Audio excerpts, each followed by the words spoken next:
எல்லாரும் எப்படி இருக்கீங்க? இன்னைக்கு எப்படி ஈஸியாக குக்கர்லேயே கீ ரைஸ் பண்ணுறதுன்னு பார்க்கலாங்க.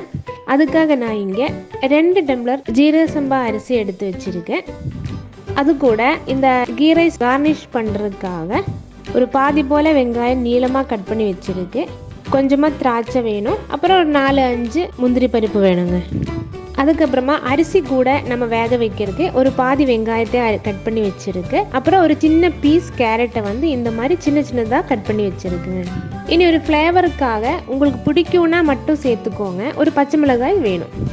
இனி அரிசி நல்லா கழுவி ஒரு 10 நிமிஷம் ஊற வச்சுக்கோங்க. 10 நிமிஷத்துக்கு அப்புறமா ஒரு குக்கரில் 2 டேபிள் ஸ்பூன் நெய் ஊற்றி சூடானதுக்கப்புறம் நம்ம எடுத்து வச்சிருக்கிற பட்டை, கிராம்பு, ஏலக்காய், பிரிஞ்சி இலை எல்லாத்தையும் போட்டு நல்லா வதக்குங்க. அதுக்கப்புறமா நம்ம எடுத்து வச்சிருக்கிற பாதி வெங்காயத்தையும் சேர்த்துக்கலாம். லைட்டாக வதங்கினதுக்கப்புறம் நம்ம எடுத்து வச்சிருக்கிற கேரட்டையும் சேர்த்துக்கோங்க. கேரட்டையும் சேர்த்து லைட்டாக வதங்கினதுக்கப்புறம் நம்ம கழுவி வடிகட்டி எடுத்து வச்சிருக்கிற அரிசியும் சேர்த்துக்கோங்க. அடுப்பை மீடியம் ஃப்ளேமில் வச்சுக்கோங்க. ஒரு 2 நிமிஷம் போல் இது நல்லா ரோஸ்ட் பண்ணுங்க.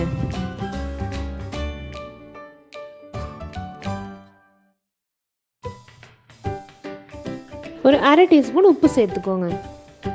அதுக்கப்புறமா நம்ம அளந்து சூடு பண்ணி வச்ச தண்ணி எடுத்து ஊற்றுங்க. பச்சை தண்ணி ஊற்றவே கூடாதுங்க, எப்போவுமே சுடு தண்ணி தான் ஊற்றணும். நான் இங்கே 2 டம்ளருக்கு 3 டம்ளர் தண்ணி ஊற்றிருக்கேன். தண்ணி ஊற்றி நல்லா மிக்ஸ் பண்ணுங்க. இனி நம்ம எடுத்து வச்சுருக்க பச்சை மிளகாயும் சேர்த்து நல்லா மிக்ஸ் பண்ணி மூடி வச்சுக்கலாம். மூடி வைக்கிறதுக்கு முன்னாடி நீங்கள் உப்பை செக் பண்ணிக்கோங்க. கம்மியாக இருந்தீங்கன்னா கொஞ்சம் போட்டுக்கோங்க. இனி இது ஒரு விசில் வர வரைக்கும் வெயிட் பண்ணலாம். ஒரு விசில் ஆஃப் பண்ணி மாற்றி வச்சுக்கோங்க.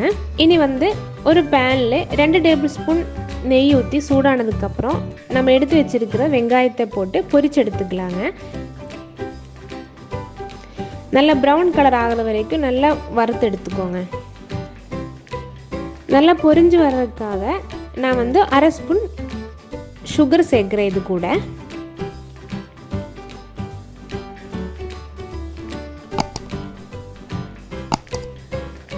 நல்லா ப்ரௌன் கலர் ஆயிடுச்சு. இனி இதை நம்ம ஒரு பிளேட்டுக்கு மாற்றிக்கலாம். இதே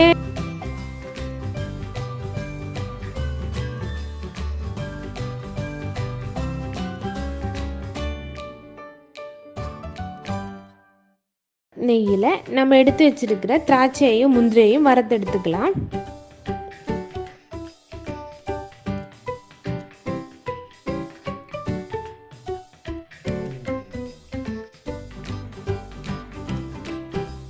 அந்த சமயத்தில் நம்மளோட குக்கரோட ஸ்டீமும் போயிடுச்சுங்க. நம்ம ஓப்பன் பண்ணி பார்க்கலாம். நம்மளோட கீ ரைஸ் இங்கே ரெடி ஆயிடுச்சு.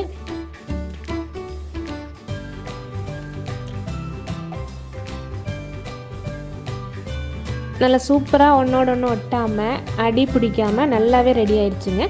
நீங்களும் உங்கள் வீட்டில் கண்டிப்பாக ட்ரை பண்ணி பாருங்கள். கண்டிப்பாக உங்களுக்கு பிடிக்கும். இது நம்ம சிக்கன் குழம்பு இல்லைன்னா குருமா அது கூட எல்லாம் நல்லா இருக்குங்க. இந்த வீடியோ பிடிச்சுன்னா லைக் பண்ணி ஷேர் பண்ணுங்கள். இன்னுமே சப்ஸ்கிரைப் பண்ணாமல் பார்க்குறீங்கன்னா சப்ஸ்கிரைப் பண்ணி சப்போர்ட் பண்ணுங்கள். நன்றி, வணக்கம்.